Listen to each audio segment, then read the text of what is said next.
మన ఊరంతా శాకాహారులు అమ్మగారు. తెలిసిందేగా. కానీ వీళ్ళు మాత్రమే మాంసాహారులు అమ్మగారు.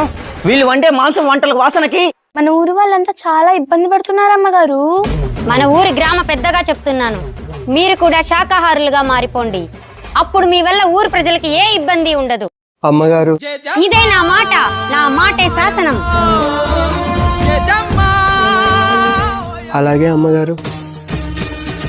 పుట్టుకతో మీరు మాంసాహారులు, ఇప్పటి నుంచి మీరు శాకాహారులు.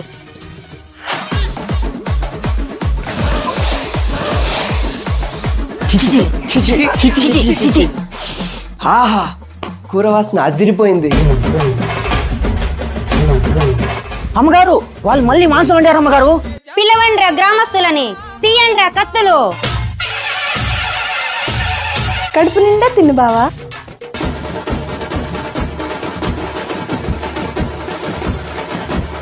ఒక్క నిమిషం బావా. ఇది పుట్టుకతో కోడి, ఇప్పటి నుండి కాకరకాయ. పుట్టుకతో మీరు మాంసాహారులు, ఇప్పటి నుంచి మీరు శాకాహారులు. ఇప్పుడు తిను బావా కాకరకాయ కూర.